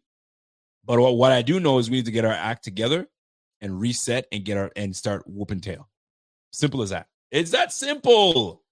Stop playing around, man. Bills, stop playing around. Enough. Enough is enough. You know what I mean? Pull up your bootstraps, pull up your socks, and understand what's on the plate in front of you. Now, we did add Mecole Hardman. Speedster, has not played meaningful snaps in the last, year and a half, right? I think he started the offseason with the Green Bay Packers, and it didn't work out, so he's been on his couch the whole time. So can he come in and make a difference? You sure as hell hope so. I mean, how much are you going to learn this playbook? I mean, this playbook might be Mickey Mouse. He might be able to learn that thing a couple times, or they put in a set amount of plays for him alone just to stretch that defense, just to see what it's like.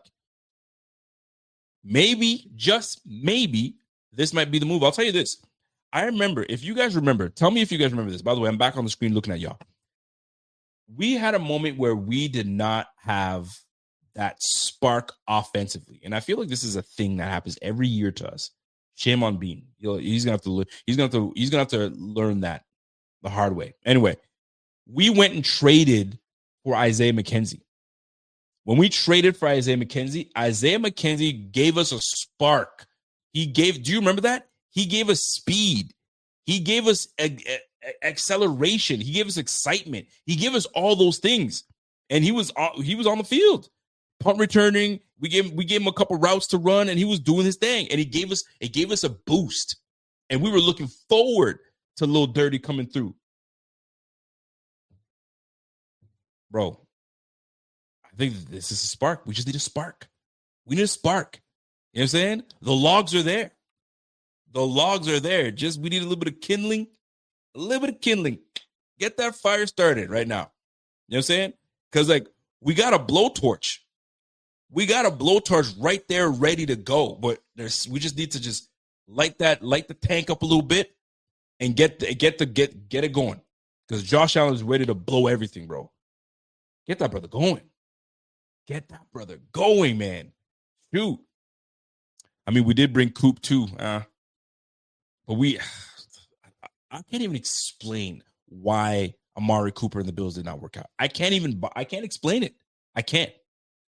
Anyway, So Mecole Hardman, Mecole will at least put up pressure on the existing receivers to play better as he will compete for snaps. Absolutely. And the receivers on this team should take it personal. Elijah Moore, Curtis Samuel, Keon Coleman, Khalil Shakir, you should all take it personal that your GM went and tried to get Jalen Waddle. That tells me that he don't believe in any of y'all doing anything. You're not doing enough of your job. So now I got to go look for it. And then when he can't get the guy and it comes out that he went looking for him, bro, y'all shouldn't say, whew, that's a relief. No, it should be insulting. It should be like, golly, I got to get my act together. Every last one of y'all. If you guys are sitting on your laurels saying, oh, golly, I made it okay. No. So they went and got Mecole Hardman. Guess what? Mecole's trying to make some money. At the end of the day, they're trying to get to the bag. So if they can play with Josh Allen and they can figure something out, so be it. I don't think we understand where we're at right now. We went from having cohesiveness on offense with Diggs and prior to Diggs. Then we had Mac Hollins. Mac Hollins was doing things. That was a guy that was a trusted receiver. And we said, nah, not good enough. Bro, that tells me my GM is not in tune with his quarterback?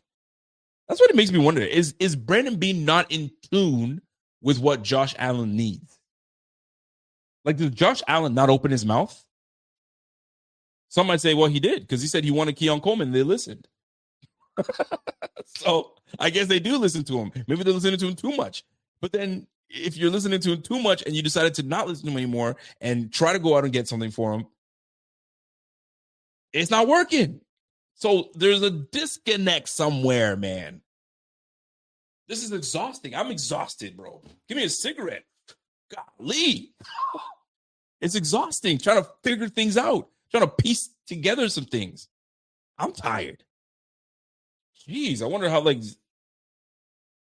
all I'm saying, and this is why I go back to, it's time for Josh and Joe Brady to reset, recommit, and try to get this team back on track. Because once they do and they catch fire, they're going to be a different team. And hopefully we start to get healthier on the defensive side of the football. Guys start coming back. And then by the time the playoffs come, we got something, right? Maybe Ed Oliver returns and now we might have some. It's just we just gotta get that spark to get it cracking. We got to get that spark to get it cracking. Anyway, let me get some super chats in real quick. My man Jacob, what up, Jake? Says, yo, is there any chance we can still win the division? Hell yeah. Hell yeah, there's a chance we can still win the division. Why not? Let me just take a look, see. Let me just take a look, see. I know the percentages don't look good. I can promise you that the percentages do not look good that the Bills can win the division. I still think there's a chance. I still think there's a chance. We still got to play the Tampa Bay, we still got to play the New England Patriots. So we still got to play them, boys. So, bro, there's obviously an obvious chance that the Bills can still make it happen. So let's not lose our minds here, folks. We still got it. All right, let me just see what they're saying in terms of the odds for the Bills. I'm just looking for the odds, so hang tight with me. And by the way, let me just show you something real quick. And this, remember how I told you that I'm not all the way sold on the Patriots? Not because I'm disrespecting them. They still got to play teams, right? But I'm not sold on like they that team. I'm not sold just yet. I think Drake May is a fine player. I'm just not sold. I like Vrabel. Vrabel's a damn good coach. But I still think the Patriots can be had. Let me just show you something real quick. According to Kalshi Sports, y'all see it on my screen real quick? Let me show you something real quick. The Patriots' opponents this year, first in their records, combined records, they're first. They're second in worst record twice. Okay, hold on. They're third for worst record against their opponents. 4th worst record, 5th worst record. Hold on, what am I reading here? 6th worst record, 7th. Oh, these are all the teams that they played. Their opponents this year. Okay, I see what they're saying, bro. They haven't 11 games against 10 of the worst NFL teams, and it doesn't help that the Bills are one of them. You feel me? But like, look at this: 31-13, 25-19, 24. Come on, fam. Right? Cleveland, boom. Vegas, boom. And they lost to Vegas. They lost to Vegas. I don't know how that happened. Right? Miami. Come on, man. And not to poo-poo on them too much, because the Bills haven't really been doing a whole lot either. So we gotta shake these things out and see where we're at. But in terms of can the Bills still win this division? Yeah, man. All it takes is for these Patriots to lose to the right team. And let me just take a look at something here. The Patriots losing to, like, let me see what their schedule looks like. So right now, let's go to the standings. Let's see what they're saying. So can you guys see my screen? Yes, you guys can. All right. So New England,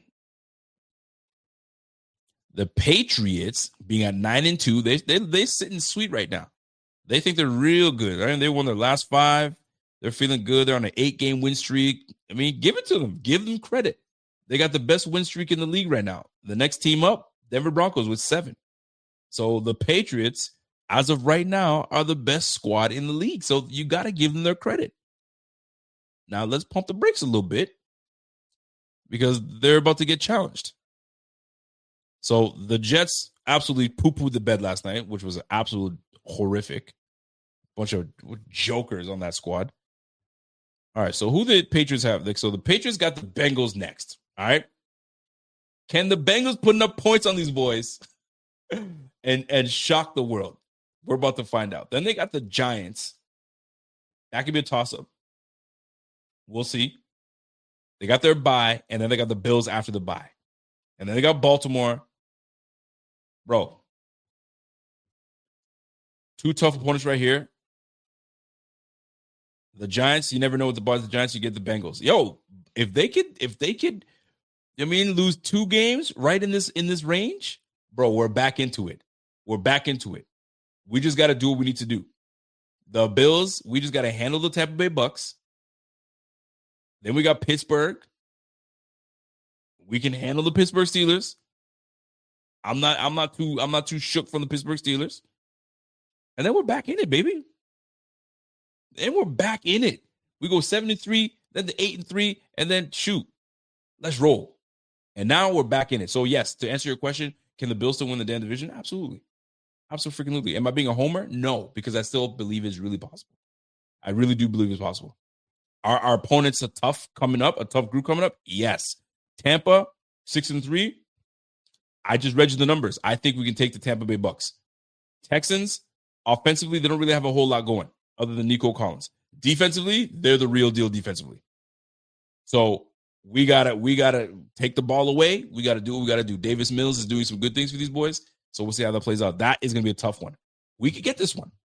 If we get these 2, we get on a roll. I really think we can take the Pittsburgh Steelers. There goes 3 games. These boys here, there goes 4. We can get the Bengals, baby. You see me? So then we get the Patriots back at it, and then we're back at it again. So we're not done. We're not done. All right? We're not done. So is it possible for us to still be in this? Heck yeah. Heck yes. Heck yes. Call me a homer all you want, but I don't believe I'm being a homer at this point. It's still within grasp. What do you guys think? Am I tripping? You guys let me know. All right. I had one more thing to jump into. So Mecole Hardman, how are they going to use Mecole Hardman? If it's me, if I'm the offensive coordinator in Joe Brady, and I'm trying to figure out how to give my team that spark, give my team, a little something, I'm finding a way to get Mecole on the field, and I'll say, hey, Josh, these 5 plays are for Mecole. We might have to do a couple dummy plays, screens to him here or whichever. But you got 5 to 10 plays, maybe 5 to 8 plays for you. Just to kind of, you know what I'm saying, throw a jab at Tampa. Throw a jab at Tampa, hit him in the chin a little bit so the Tampa's like, okay, so you are going to be jabbing me this game. And then haymaker comes out of nowhere. Now we got ourselves a ball game. We just got to start quick. Apparently, they're going to make him a return man in this game. Apparently. I think I read that somewhere. I'm not sure where, but I read that somewhere. So keep in mind with that, because I never really liked, and like Stevie Johnson said, I never really understood and liked the fact that you got, think about it, you got Ray Davis and Ty Johnson, and Ty Johnson has had returning experience before, so I'm good with that. But Ray Davis back there, I don't know. And then you got Khalil Shakir returning. I don't know if I like that. My boy 99 goes, hey, Rico tripping. Bills need to win all 8 games if the Patriots lose to the Ravens and Bills and go 4-2. Pats could win either of those games also. There's no question. But the question was, can the Bills still win the division? And the answer is yes, they still can. They still can. They absolutely still can. So this is still up for grabs. Now, does it look good for us right now? No, it doesn't. Because, you know what I mean? Like Red Hot Patriots, they've won 8 games in a row. They're on a heater. And sometimes it just takes a little something to happen. And then we're back in it. So we'll see. We'll see how it all shakes out in the end. But I still believe in these Bills, man. I still believe in these Bills. We just got to make sure that we're on it. Now, I will say this one last thing.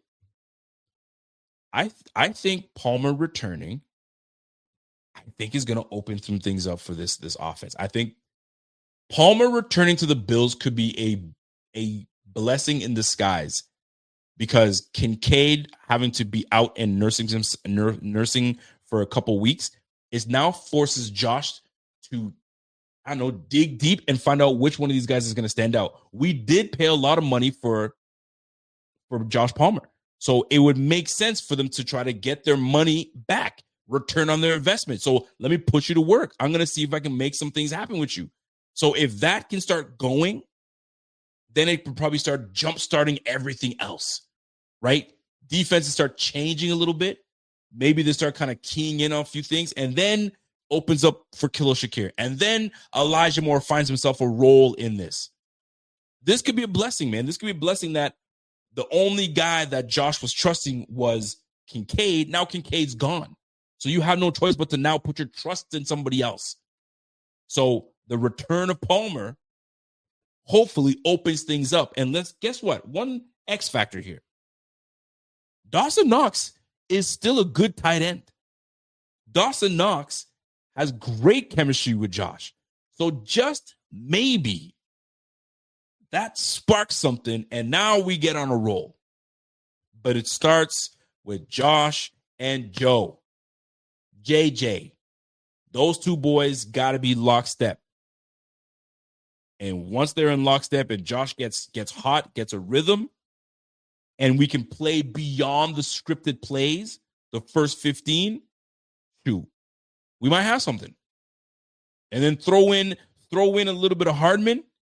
And if Gabe Davis, I can't believe I'm saying this, but if Gabe Davis is active, because they're not sure if he's going to be active or not, if he's active and they get him on the field, we'll see. I think I heard he's not playing, but I could be wrong. But yeah, there could be. We could find something. We could find some reprieve here. We just got to make it happen, man. We just got to make it happen. All right, folks, listen. That's my time. I hope you guys enjoyed this stream. I know it was a little off a little bit because I usually have my man Z-Bot with me. But I have my guy, the Thigh Doc. I know he gave us not the greatest news of certain players, you know what I'm saying, that are still hurt. But it's football.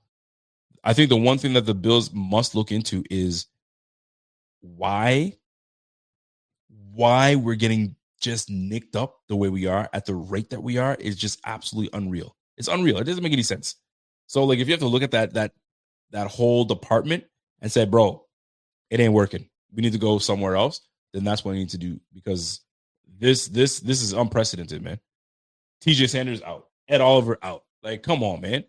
Joey Bosa broken freaking thing. I mean, it's unlucky situations that are happening as well, right? Groin by freaking Benford. You got Taron Johnson with another groin. Like, bro, what's going on? What's going on out there, man?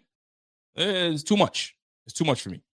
So I guess we're gonna have to just wait it out and see what takes place.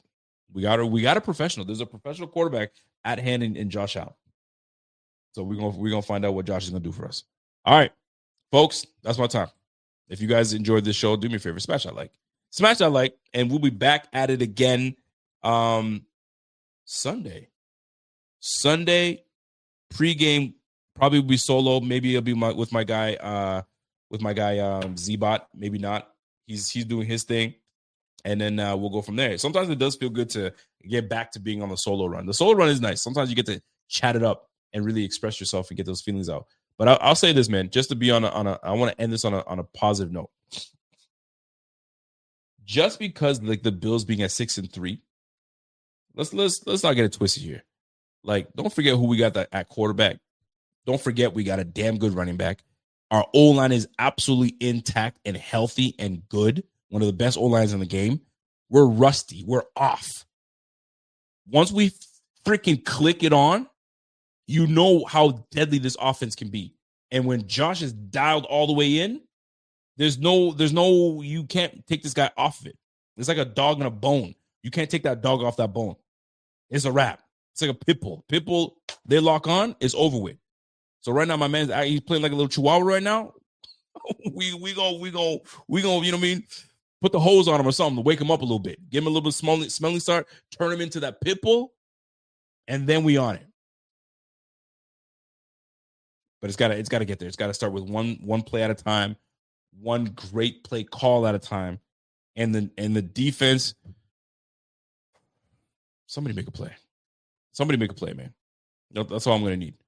Max Harrison, I love to see good things by Max Harrison. Cole Bishop is looking all right. I do not like what I have at linebacker. I don't like it, but Shaq Thompson coming back, I like that. By the way, do me a favor and start Shaq Thompson in the middle of that defense. I don't care who plays alongside him, whether it be Milano, whether it be Dorian Williams, or whether it be Bernard. Figure it out, but keep Shaq Thompson in the middle. That's the only guy showing some bite and some dog. He understands his defense. Let him do what he needs to do. Benford back there, Harrison on the other side. You got Cole back there holding it down, doing he's doing a damn good job. We'll probably might see a little bit of Hancock in there, Poyer coming in here and there, you know what I'm saying? But we have some. But that linebacker, that's our weak link. We need somebody that handles business in the middle of that defense. And then we'll work our way. Starts with the offense. Let's get points on the board. Let's get ahead and let the defense do what they need to do. All right. That's it for me. I'm done. You guys have a fantastic rest of the weekend. We'll see you guys back on Sunday morning. And then we shall go from there. So let me get my base in there. Again on Sunday. You guys have yourself a fantastic evening. And until next time. Oh, no. I can't get out of here just yet. I cannot get out of here just yet. Let me hold on a second, because that Thursday night game, I made some picks. I needed you guys to see if I was going to succeed with those picks. Well, you see it. $20, no deposit needed. I'm giving that to you. Just use the code BF25. It's that easy. Now, if you guys remember, the Jets were playing the New England Patriots. I know you guys remember that game. It was not too long ago. Absolutely awful. So I was close. I was absolutely close. I can't believe I didn't get it, but it's all good. Shame on me. Look at this. I said Diggs was going to have over 41 yards. He absolutely did. Diggs was on it. Okay. I said that Fields was going to have a passing touchdown. Lord, was I wrong? How could you not? How could you not? And then lastly, actually, no, I was right. I thought he was going to have it. Listen, this is my first one that I got. Henderson, anytime touchdown, he had 3 touchdowns. Diggs, over 50 yards, we had that. And then no passing touchdowns for Justin Fields. There you go. Bang on. My first win of the year. Sleeper comes through in the clutch. My first win of the year. Appreciate it. Listen, man, if you're using that Sleeper app for your daily fantasy football, you are not missing out. This is one of the best apps out there. It's great. It gives you all the interactive stuff, the stats, the updates, all the things that you need. Using the code BF25, you'll get up to $100 match on your first deposit. Terms and conditions always apply. You guys know that. See the Sleeper's terms for use for details. Currently operational in over 25 states. Check out your Sleeper today because your boy just hit. Fields, no 0 touchdown passes. Diggs with the over 50 yards, and Henderson had a monster day. Boy, that Henderson guy, though, I'm not going to lie, he can play. He can play. Listen, that boy nice. I gotta give credit to where credit is due. That boy can play. That boy can absolutely play. Anyways, that's my time. Now that's my time. Let me get back to it. Back to regular scheduled business for y'all. Let me scroll on back to my actual screen. Listen, the streaming app that we use, they've completely changed a whole lot of things. So like me looking for my screen now is all jacked up. So I'm trying to look and screen, and it's a whole thing. Anyway, folks, that's my time. I'm actually really out. You guys enjoy the rest of your weekend, and we'll see you guys again back at it on Sunday for this Bucs game. I'm actually excited for this Bucs game. I think we win this one, and this is where it begins. This is where it begins. Remember, we reset and we recommit. If the Bills can do those two things, everything will fall into place. You guys have a great one. And until next time, it's your boy, and I'm gone.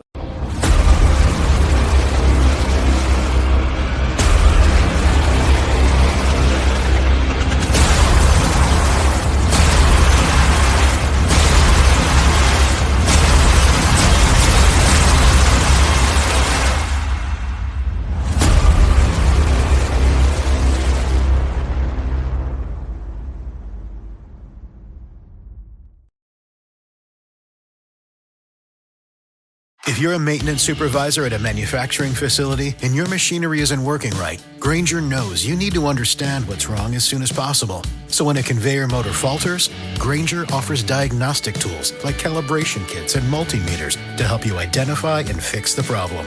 With Grainger, you can be confident you have everything you need to keep your facility running smoothly. Call 1-800-GRAINGER, click Grainger.com, or just stop by. Grainger, for the ones who get it done. If you're a podcast host, listen up. This one's for you. My name is Allie Jackson. I'm the host of Finding Mr. Height, a dating and relationship podcast that I've been doing for 4 years now, sharing my positive and practical approach to dating that's built on my own life experience. And I wanted to share another experience that I've had, my secret behind monetizing my show. It's called Red Circle. And I was just telling my colleague about how much I love their platform. With Red Circle, not only am I getting a seamless hosting experience, but I also love the support I receive in ad sales. It's not just typical ad sales either. It's targeted opportunities based on my show and my life. And the platform is super simple. You just set your preferences and Red Circle matches you with sponsors that align with your show. You can vet every opportunity and their platform gives you great analytics. More recently too, my Red Circle team has brought me opportunities outside of my podcast on social media to really augment the podcast partnerships, bring them full circle. I just can't recommend them enough. If you want to give it a try, go to redcircle.com to get your free trial. That's redcircle.com for a free trial.